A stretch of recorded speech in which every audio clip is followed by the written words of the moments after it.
Olá, boa noite. Terça-feira, 11 de fevereiro. O Notícias Tocantins começa agora, ao vivo para você. Um homem morreu durante um confronto com a polícia militar na região sul de Palmas. A repórter Mariana Ferreira traz mais informações. Um suspeito de roubo de veículos foi baleado na manhã desta terça-feira durante uma troca de tiros com a equipe do Giro da Polícia Militar. O caso aconteceu no setor Santa Bárbara, extremo sul de Palmas. De acordo com a polícia, a equipe fazia uma busca por um veículo roubado quando se deparou com a resistência por parte dos suspeitos. Houve confronto entre as partes e um suspeito foi atingido. O homem não resistiu aos ferimentos e morreu no local. O IML foi chamado para recolher o corpo e o local passou por uma perícia. Organizações criminosas são acusadas de aplicar fraudes bancárias e comércio ilegal de armas. As duas organizações foram desarticuladas pela Polícia Federal no Tocantins. 2 pessoas foram presas em flagrante durante a Operação Tiro no Pé 2, deflagrada pela Polícia Federal. A operação busca desarticular uma associação criminosa envolvida no uso de documentos falsos para adquirir armas de fogo. A investigação começou quando detectamos vários requerimentos de aquisição de arma de fogo com comprovantes de endereço falsos. Nós fomos aos endereços, fomos nos locais desses endereços e comprovamos que os requerentes não residiam nesses locais. A gente aprofundou a investigação, instauramos o inquérito, aprofundamos a investigação e verificamos que as pessoas moravam em outros estados da federação e que viriam a Palmas, entendendo que aqui seria facilitado esse procedimento. A Tiro no Pé 2 complementa o que já tinha sido apurado na primeira fase da operação, deflagrada em julho de 2019, quando uma pessoa foi presa por uso de documento falso para requerer armas no Núcleo de Controle de Armas da Polícia Federal. Essa pessoa que foi presa naquela época nos indicou quem seria o fornecedor, quer dizer, para quem ele forneceria esses comprovantes de residência. E na casa dessa pessoa que fazia o contato com os despachantes, nós cumprimos um mandado de busca nessa segunda etapa. Nesta fase, uma loja de armas também está sendo investigada. As investigações apontam que a empresa tinha armas à pronta entrega para vendas. Uma pessoa que tem interesse em adquirir uma arma de fogo tem que primeiro fazer um requerimento de aquisição de arma de fogo e apresentar esse requerimento perante uma unidade da Polícia Federal. E o que a gente verificou é que, pelo menos com relação a essa loja, isso não estaria ocorrendo. Essa loja estaria vendendo armas sem os trâmites legais. Ainda hoje pela manhã, uma outra operação foi deflagrada pela Polícia Federal. A Operação Phishing busca desarticular uma organização criminosa envolvida em fraudes bancárias.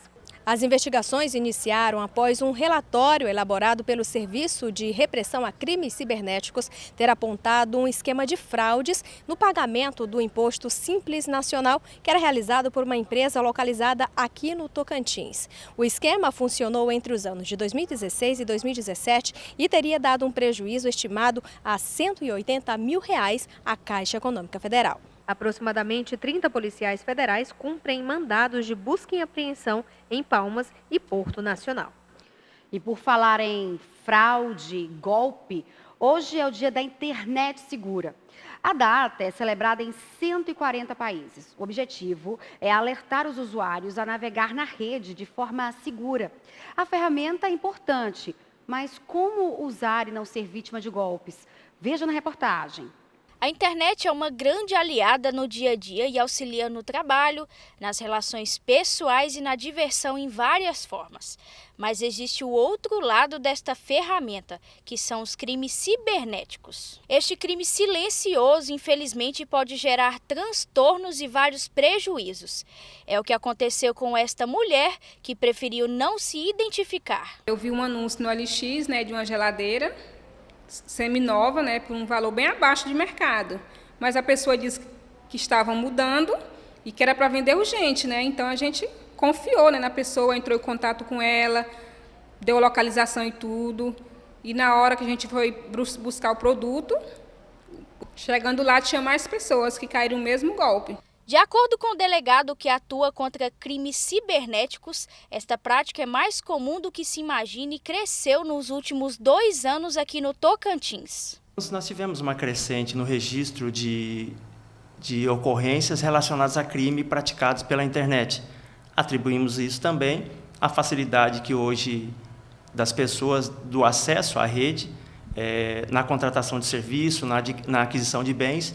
Então, isso facilita e aumenta, consequentemente, os golpes, valendo-se da rede mundial de computadores. Os criminosos usam até informações verdadeiras para atrair a vítima e aplicar o golpe. Especificamente na compra ou no anúncio de bens, via de regra, a pessoa anuncia um bem legitimamente, o falsário, o estelionatário entra em contato com essa pessoa que anunciou o bem, capta as informações verdadeiras do bem, inclusive solicita que mande fotos do veículo, de documentos, e de posse dessas informações, o falsário faz uma repostagem, ele anuncia novamente aquele bem com um valor bem abaixo do preço de mercado. E esse valor abaixo é que atrai a vítima para esse anúncio. No último ano, mais de 12 milhões de brasileiros sofreram algum golpe financeiro pela internet.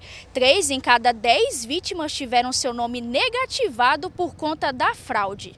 A pesquisa realizada pela Confederação Nacional de Dirigentes Lojistas e do Serviço de Proteção ao Crédito aponta ainda que a estimativa é de que os golpes tenham somado quase 2 milhões de reais em apenas 12 meses. O delegado alerta e dá dicas de como não cair em um desses golpes. A primeira dica que eu dou ao comprador é sempre o bom senso.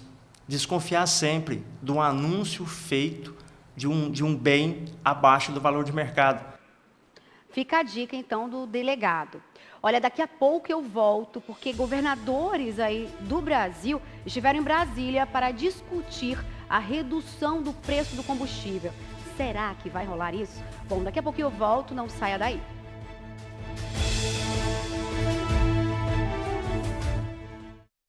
Sete horas e 31 minutos, o Notícias Tocantins está de volta, ao vivo para você.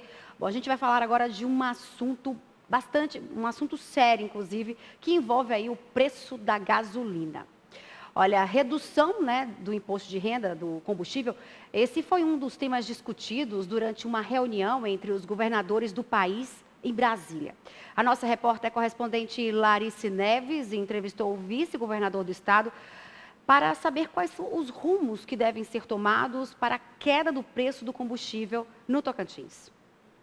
O encontro de governadores foi o primeiro do ano. Sem a presença do chefe do executivo do Tocantins, o vice representou o estado. E 3 assuntos ganharam destaque: os recursos para a educação, a questão da segurança pública e o preço dos combustíveis. Nós tivemos várias pautas que estiveram presentes e com uma discussão ampla durante toda a manhã.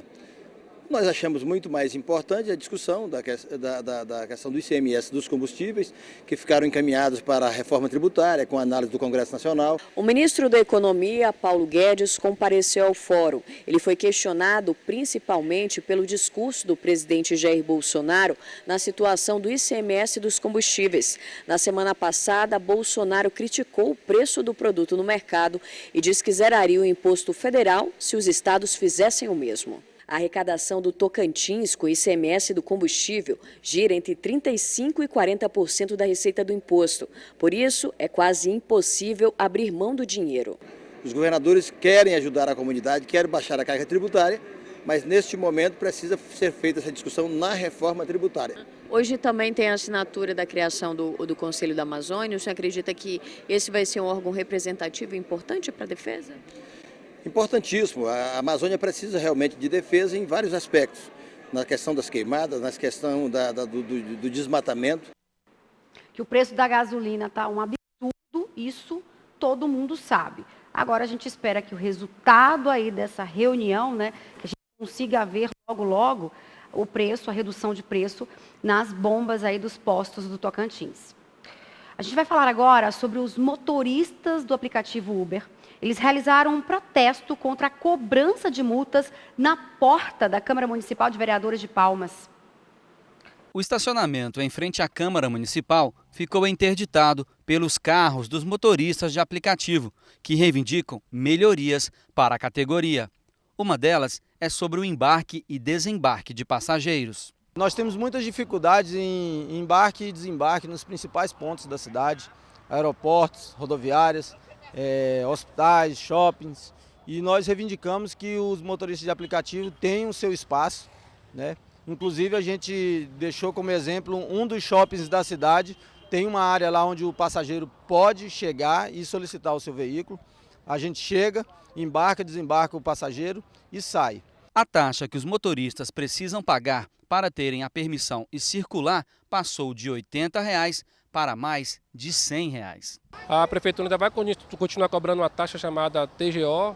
Essa taxa é chamada uma taxa de policiamento. Ela serve para poder, teoricamente, pagar fiscalização em cima dos aplicativos, em cima dos motoristas. Essa taxa ela é medida por UFIPS, até o ano passado era R$ 83, esse ano ela passa a R$ 60 e poucos. E essa taxa ela é cobrada de cada um dos aplicativos, ou seja, se eu rodar em 3 aplicativos, eu vou pagar 3 taxas a cada um dos aplicativos. O Denis é o presidente da associação e contou que a prefeitura já atendeu outros pedidos, como o tempo de uso do veículo, que era de 7 e agora são 10 anos. Com essa questão que antes era só apenas 7 anos de uso, agora passou a ser 10 anos de uso, cerca de 40% dos motoristas vão poder se regulamentar e poder trabalhar legal.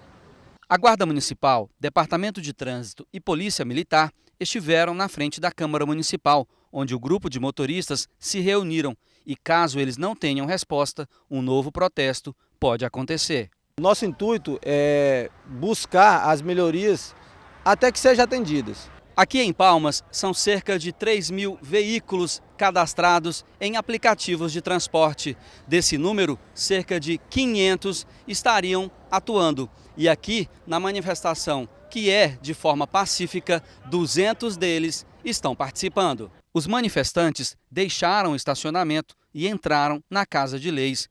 Toda terça acontece a sessão na Câmara Municipal de Palmas.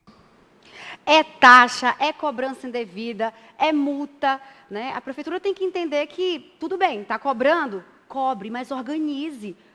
Leve aí uma solução para a categoria, né? Porque cobrar imposto, cobrar multa é muito fácil, mas e organizar o serviço, ouvir a categoria, oferecer aí o retorno para essas multas e até mesmo para essas cobranças que agora há pouco o entrevistado falou na reportagem. Olha, eu vou para um rápido intervalo, mas daqui a pouco a gente vai falar sobre o corpo de uma menina desaparecida. Foi encontrado em estado de decomposição na região sul do estado. Daqui a pouco eu volto, não saia daí.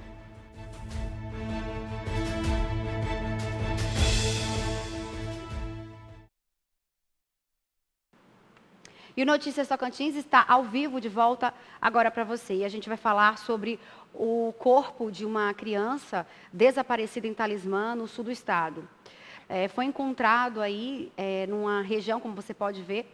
A menina tinha 12 anos e a suspeita da polícia é de que ela tenha sido vítima de estupro. O corpo foi levado para o Instituto Médico Legal, onde deve passar por uma perícia.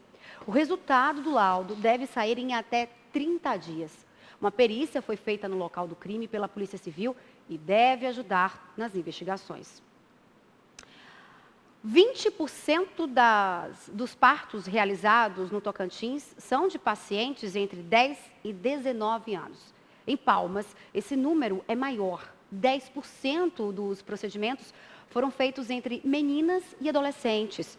Os dados são do ano passado e foram divulgados pela Secretaria de Saúde do Estado. De acordo com dados da Secretaria de Saúde do Tocantins, o número de adolescentes grávidas tem diminuído por conta de campanhas e políticas públicas de combate ao problema de saúde pública. Mesmo com a queda nos números, os índices ainda continuam alarmantes. A vida de quem carrega tamanha responsabilidade transforma completamente. É o caso desta adolescente de 15 anos. Ela conta que precisou mudar de casa e abandonar a escola. Na minha gravidez eu parei de estudar, aí eu esperei ele ficar maior um pouquinho para me começar a estudar. Agora eu voltei a estudar de novo. Aí a minha vida, assim, de trabalho, eu olho criança, eu olho a filha de uma amiga minha. Aí dá pra gente pegar um dinheirinho e ajudando dentro de casa, ajudando a sogra e o marido. No Tocantins, dos quase 24 mil nascidos vivos em 2019, cerca de 4.400 são filhos de mães adolescentes com idades entre 10 e 19 anos. No mesmo período, na capital, dos mais de 5.200 bebês que nasceram, 593 foram de mães adolescentes. Número menor que em 2018, quando 620 bebês estavam nesta estatística. Com a proximidade do Carnaval, ações são realizadas para combater a gravidez na adolescência em todo o Brasil. Para a técnica da área da criança e adolescente Jailza Guedes, a gravidez precoce não é apenas um problema de saúde pública, mas sim socioeconômico, familiar e cultural. Muitas vezes a questão da gravidez na adolescência, ela não é só considerada o fato de você iniciar a vida sexual ativa precoce, mas também casos relacionados a abuso sexual que podem ser evidenciados tardiamente. E isso também é um problema nosso de saúde pública. A gravidez na adolescência é um problema por conta do início da vida sexual precoce, mas além disso, traz complicações para a vida da gestante. Para a saúde, é muitas vezes o fato da gestante não conseguir abarcar aquela gestação, ou seja, ela não ter condições físicas, psicológicas, hormonais para poder suportar aquela gestação, o que pode culminar em problemas durante o parto, durante o nascimento, ou muitas vezes mesmo no período gestacional.